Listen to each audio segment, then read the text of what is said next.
नमस्कार। Once again welcome in सुंदर sirs classes. दोस्तों, एक बार फिर आपका सबका स्वागत है सुंदर सर क्लासेस में। अभी तक हमने जो ग्रामर के टॉपिक किए हैं उसका रेस्पॉन्स बहुत ही उत्साहवर्धक रहा है। आप लोगों ने जो कमेंट्स के ज़रिए, लाइक्स के ज़रिए जो संदेश मुझे भेजे, जो कुछ लोगों ने क्यूरीज थी उनकी वो भी मुझ तक भेजी, मुझे बड़ा इस बात का लेकर एहसास हुआ कि लोग कितना सीरियसली जो है इस वीडियो को देख रहे हैं। तो लीजिए, आज का हमारा जो टॉपिक है वो है हमारा नरेशन। नरेशन इंग्लिश का वर्ड हमारा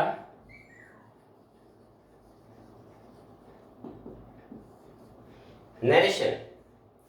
नरेशन रूट वर्ड इसका जो है वो नरेट है, एक वर्ब है जो जिसका अर्थ होता है कि कोई बात कहना, वर्णन करना, बोलना, और उसी से वर्ड नरेशन एक नाउन बन जाता है, वर्णन किसी भी चीज का। तो कोई भी जो बात कही जाती है उसके दो तरीके होते हैं कहने के। इसका मतलब है कि नरेशन जो है हमारी वो दो प्रकार की होती है। एक हमारी जो होती है, फर्स्ट हमारी होती है, वो होती है डायरेक्ट स्पीच। डायरेक्ट स्पीच को हम कह सकते हैं कि स्पीकर के द्वारा बोले गए शब्दों को एज इट इज व्यक्त करना, जैसा उसने कहा उसी के शब्दों में बात को कहना, वो डायरेक्ट स्पीच कहलाता है। एग्जाम्पल के तौर पे, he said I am your friend, ये हमारा डायरेक्ट स्पीच है कि जो स्पीकर है उसकी बात को उसी के शब्दों में एज इट इज जो है व्यक्त करते हैं हम, वो जो हमारे इन्वर्टेड कॉमास में होती है तो वो होती है डायरेक्ट स्पीच। दूसरा हमारा इनडायरेक्ट स्पीच। इनडायरेक्ट स्पीच कि स्पीकर की बात को कुछ चेंजेस के साथ दूसरों तक पहुंचाना, उसको हम इनडायरेक्ट स्पीच बोलते हैं। जैसे he said that he was your friend। अब इसमें ये इनडायरेक्टली जो है स्पीकर की बात को हमने कन्वे किया है, तो इसको हम बोलते हैं इनडायरेक्ट स्पीच। तो इसी को हम आगे इसी टॉपिक पे आज हम करेंगे कि डायरेक्ट स्पीच को इनडायरेक्ट स्पीच में हम किस तरीके से चेंज कर सकते हैं। तो सबसे पहले हम जानते हैं इसके कुछ चीजें इसके बारे में जो एसेंशियल हैं, जो आवश्यक चीजें इसके बारे में कि हमें किन बातों का इसमें ध्यान रखना है। तो सबसे पहले दो पार्ट होते हैं। डायरेक्ट जो स्पीच होती है, जो हमारी डायरेक्ट स्पीच होती है, उसमें दो भाग होते हैं। एक भाग जो इन्वर्टेड कॉमास में क्लोज होता है वो रिपोर्टेड स्पीच होती है, और जो इन्वर्टेड कॉमास से बाहर होता है वो रिपोर्टिंग वर्ब होती है। जैसे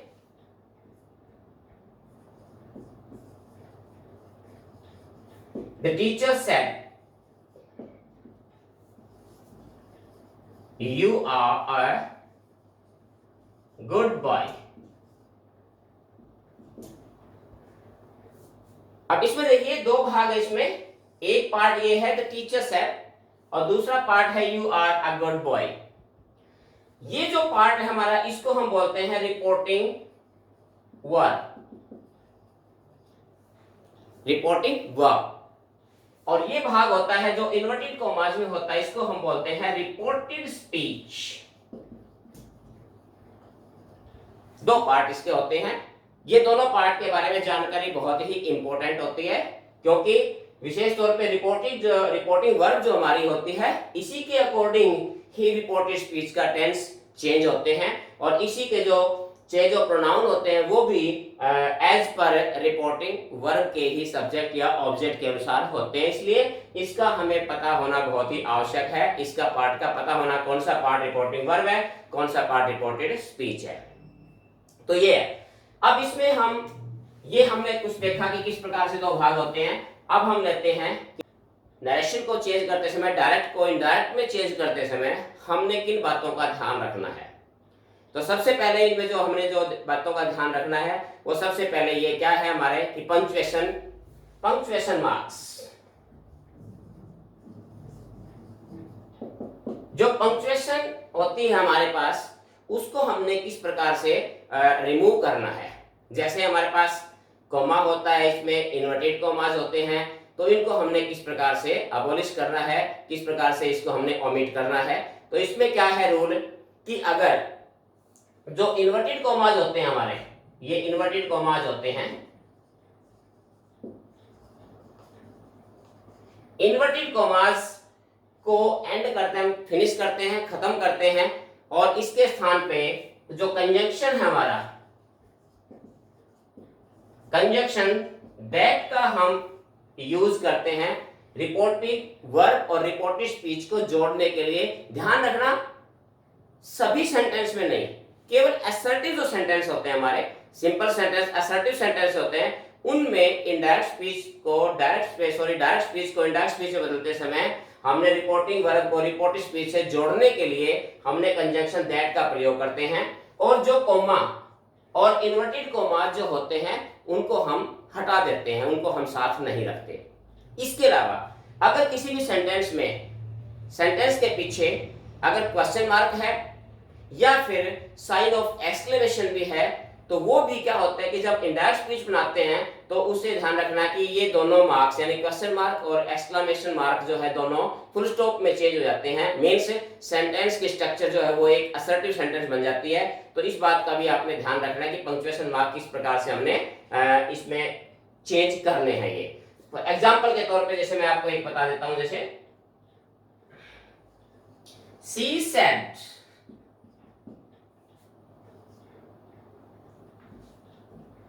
I am going to school।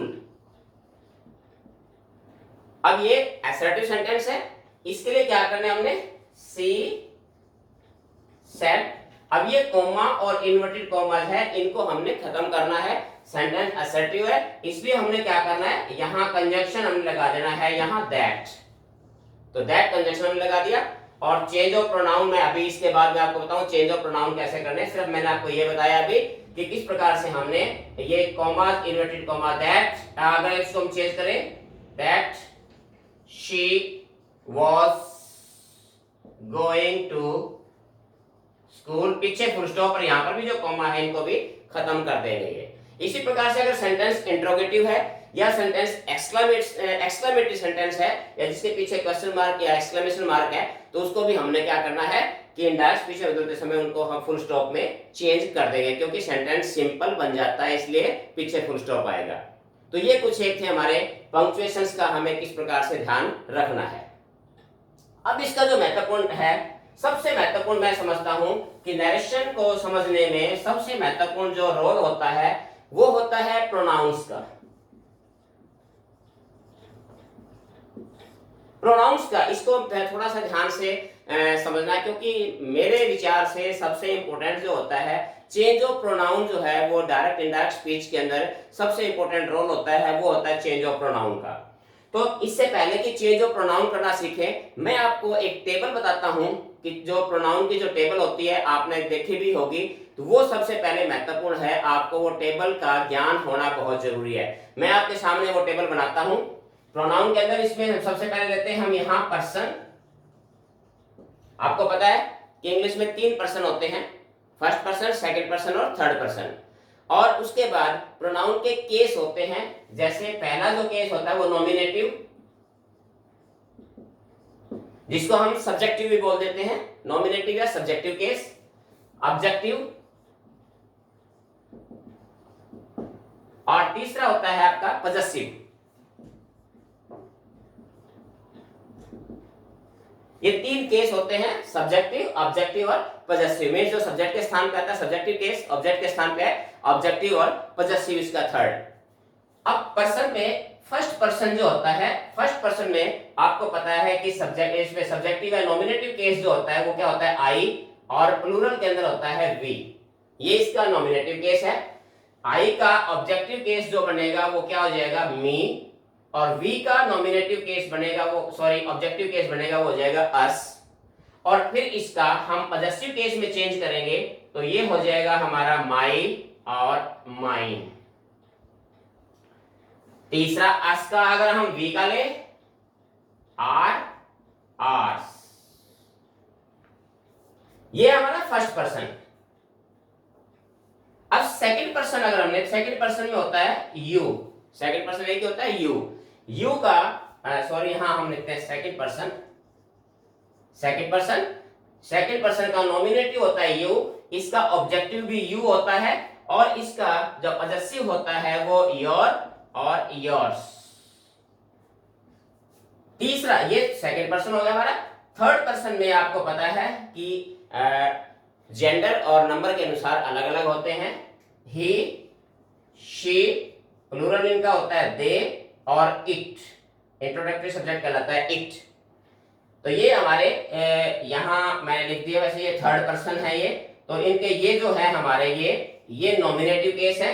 ही, ये हमारे नॉमिनेटिव केस है। इनका जो ऑब्जेक्टिव केस बनेगा, ही का बन जाएगा हमारा हिम, शी का बन जाएगा हमारा हर, दे का बन जाएगा देम, और इट का इट रह जाएगा। ये इनके ऑब्जेक्टिव केस है। सब्जेक्ट इसका पॉजेसिव बनाएंगे तो ये हो जाएगा इसका हिज, हर का हर और हर्स, देम का देयर और देयर्स,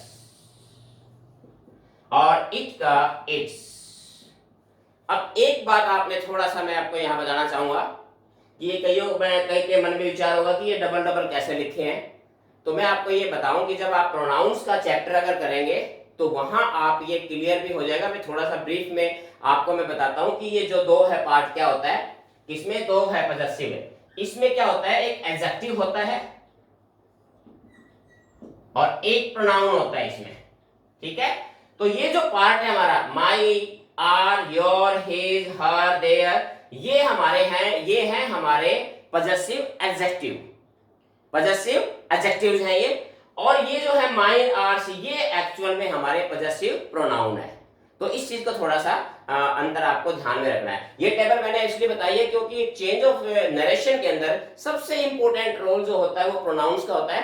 प्रोनाउंस आपको पता होना चाहिए कि कौन सा जो है प्रोनाउन है। प्रोनाउन में क्या, नंबर एक तो उसका पर्सन, कि पर्सन कौन सा है, और दूसरी बात उसका केस कौन सा है। ये दो चीजें आपको सबसे पहले पता होनी चाहिए। जिस भी स्टूडेंट को ये चीजें याद होती है और चेंज ऑफ नरेशन में उसको कभी प्रॉब्लम नहीं आती है, क्योंकि स्टूडेंट को सबसे ज्यादा जो प्रॉब्लम आती है वो चेंज ऑफ प्रोनाउन के अंदर आती है। तो इसीलिए ये जो है, जो टेबल मैंने जो बनाई है, ये टेबल आपको अच्छी तरीके से आपको ये मेमोराइज होनी चाहिए, आपके दिमाग में इसकी एक इमेज जो है वो बनी होनी चाहिए, ठीक है। अब हम देखते हैं कि चेंज कैसे होते हैं। चेंज ऑफ प्रोनाउन जो है वो कैसे करते हैं हम इनको। सिंपल सा रूल है इनका, चेंज ऑफ प्रोनाउन का बिल्कुल सिंपल रूल है। जो फर्स्ट पर्सन होता है हमारा, फर्स्ट पर्सन वो सब्जेक्ट के अनुसार चेंज होता है। सब्जेक्ट, अब ये ध्यान रखना सब्जेक्ट किसका। सब्जेक्ट ब्रैकेट में मैं लिख देता हूं इसमें यहां रिपोर्टिंग वर्ब, शॉर्ट फॉर्म में लिख रहा हूं मैं रिपोर्टिंग वर्ब का, क्योंकि मैंने अभी शुरू में बताया था कि जो प्रोनाउन हमने देखने हैं वो रिपोर्टिंग वर्ब को देखने हैं कि उसके सब्जेक्ट और ऑब्जेक्ट देखने हैं। सेकंड पर्सन अगर है हमारे पास, सेकंड पर्सन चेंज होता है ऑब्जेक्ट किसके, वही रिपोर्टिंग वर्ब के ऑब्जेक्ट के अनुसार। और तीसरा पर्सन यानी थर्ड पर्सन होता है वो क्या होता है, no change, means he, she, it, they, या किसी के नेम वगैरह होते हैं जो थर्ड पर्सन में आते हैं। तो थर्ड पर्सन का सॉरी हम किसी में चेंज नहीं करते। तो ये चीज, इसका एक सिंपल सा फॉर्मूला बन जाता है। वो क्या बन जाता है, जैसे हम लिखते हैं 1 2 3, इसका हमने ले लिया s, इसका ले लिया हमने o, इसका हमने ले लिया n। तो ये एक फॉर्मूला सा बन जाता है 1 2 3 SON, सन। मींस फर्स्ट पर्सन सब्जेक्ट के अनुसार, सेकंड पर्सन ऑब्जेक्ट के अनुसार, थर्ड पर्सन नेवर चेंज या नो चेंज। उम्मीद है ये आपको अच्छी तरीके से चेंज ऑफ प्रोनाउन समझ में आए होंगे। इसके एक दो एग्जांपल मैं आपको करवा देता हूं। सिंपल से देखिए, जैसे my friend said to me,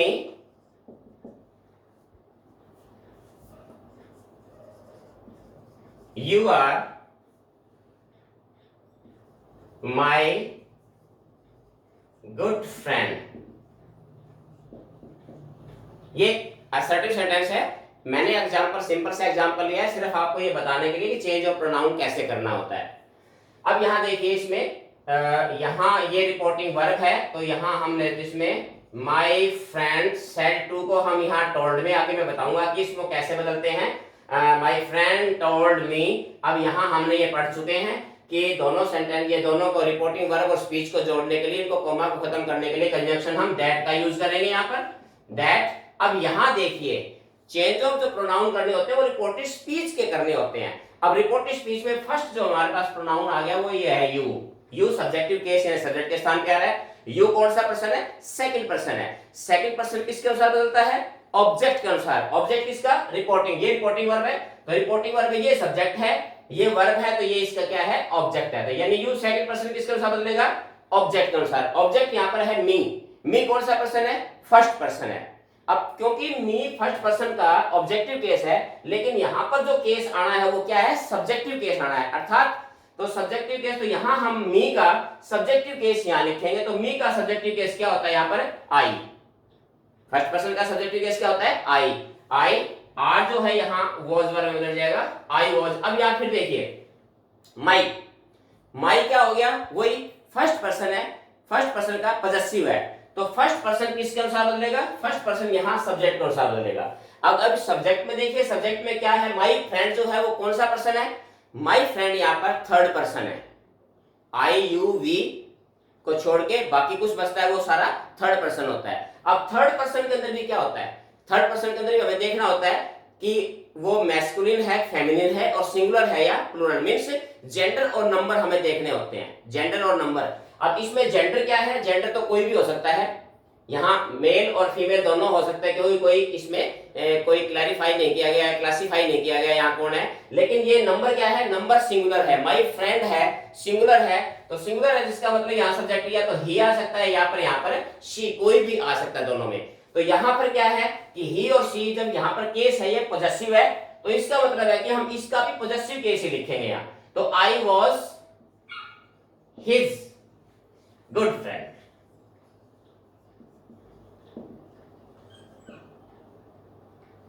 अब ये हमने देखिए, ये हमने चेंज किए प्रोनाउन एक यहां और यहां, तो इस चीज का हमें ध्यान, अगर यहां शी लगाते हो तो यहां हर हो जाएगा।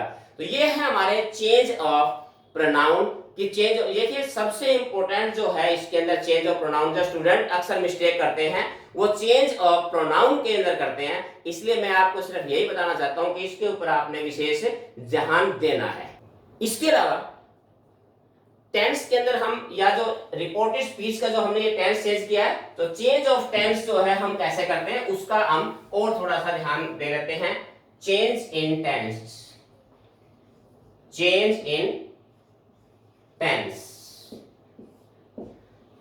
अभी हमने देखा कि जैसे हमने पिछले एग्जांपल्स में देखा था कि इज-एम-आर को हमने वॉज वर्ब में चेंज कर दिया, किस प्रकार से इसको जो टेंस चेंज कब करना होता है, और टेंस चेंज किसका होता है? रिपोर्टेड स्पीच का।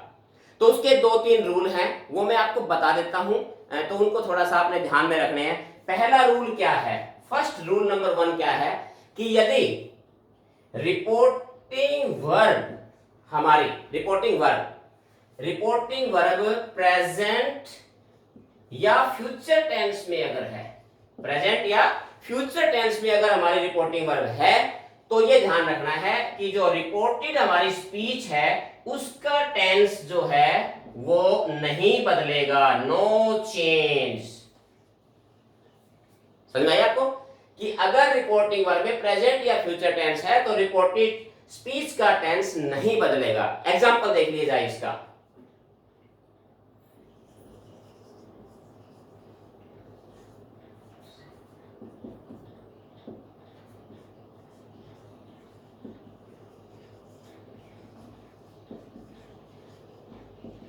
अब यहां देखिए, यहां है ये रिपोर्टिंग वर्ब है, ये रिपोर्टिंग स्पीच है आपकी। रिपोर्टिंग वर्ब में क्या है? से का मतलब क्या है? ये प्रेजेंट टेंस है।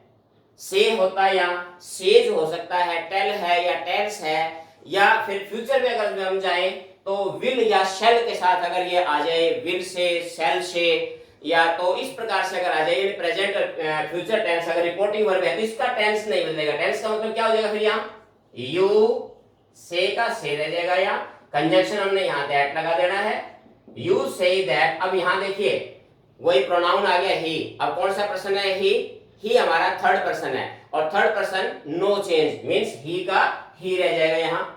अब चेंज टेंस चेंज में क्या होता है कि यहाँ अगर पास्ट होता तो यहाँ टेंस इज एम आर की जगह ये चेंज बदल जाता, लेकिन क्योंकि यहाँ ये रिपोर्टिंग वर्ब हमारी प्रेजेंट में है या फ्यूचर में होती है तो इसका टेंस नहीं बदलेगा। टेंस का ये इज एम आर है तो इज एम आर ही रहेगा। तो ही के साथ वो क्या लगेगा इसमें इज। अब यहाँ माई क्या है वही आ गया फर्स्ट पर्सन का पॉजेसिव केस, तो फर्स्ट पर्सन बदलेगा सब्जेक्ट के अनुसार। सब्जेक्ट इसमें क्या है यू का पॉजेसिव क्या हो जाएगा योर ब्रदर, फुल स्टॉप। तो ये था हमारा पहला रूल कि रिपोर्टिंग वर्ब अगर प्रेजेंट या फ्यूचर टेंस में है, यहां अगर यू से या ही सेज या से टू या सेज टू है या विल से है शेल से है तो हमने क्या करना है कि रिपोर्टेड स्पीच का टेंस नहीं बदलना है। इस बात को ध्यान रखना है, हमारा रूल नंबर 1। इसका रूल नंबर हमारा 2 क्या कहता है? रूल नंबर 2 ये कहता है हमारा कि यदि रिपोर्टेड स्पीच में, अब ध्यान रखिए मैं रिपोर्टेड स्पीच बोल रहा हूं, यदि रिपोर्टेड स्पीच में क्या हो यूनिवर्सल ट्रूथ हो, साइंटिफिक ट्रूथ हो,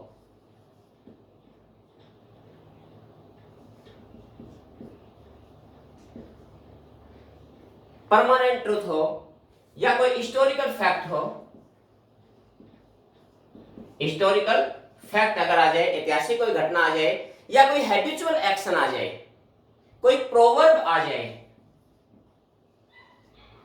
जाए, कोई इसी प्रकार की अगर कोई बातें अगर रिपोर्टेड स्पीच में आती हैं तो भी हमने रिपोर्टेड स्पीच का टेंस नहीं बदलना है। फिर दोबारा सुन लीजिए, यदि रिपोर्टेड स्पीच में यूनिवर्सल ट्रूथ है, साइंटिफिक ट्रूथ है, परमानेंट ट्रूथ है, कोई बात सत्य है, इसके अलावा कोई हिस्टोरिकल फैक्ट है अगर या कोई मींस कोई प्रोवर्ब है हमारी है, तो भी हमने क्या करना है रिपोर्टेड स्पीच का टेंस हमने नहीं बदलना है। ये ध्यान रखना। इसका एग्जांपल देखिए, जैसे इसका एग्जांपल में क्या कर सकते हैं हम,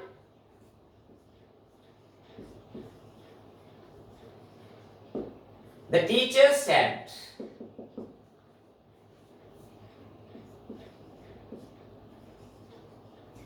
the earth moves round the sun। अब यहां देखिए यहां हालांकि ये पास्ट टेंस में रिपोर्टिंग वर्ब, लेकिन हमने ध्यान करना रिपोर्टेड स्पीच। अब रिपोर्टेड स्पीच में the earth moves round the sun, it means ये एक यूनिवर्सल ट्रूथ है। तो इसका मतलब क्या है कि इसका हम टेंस नहीं करेंगे, प्रेजेंट में है तो प्रेजेंट में ही रहेगा। और ये कैसे हो जाएगा, the teacher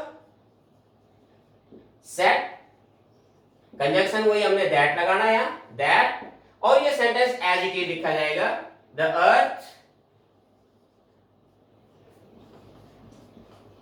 moves round the sun, यानी ये सेंटेंस हमारा एज इट इज लिखा जाएगा, इसमें चेंज नहीं करना है। और एग्जांपल अगर हम लें तो कह सकते हैं कि ही या the teacher said comma inverted commas Ashoka was a great king, तो that is a historical fact. तो इसमें भी क्या हो जाएगा एज इट इज सेंटेंस लिखा जाएगा।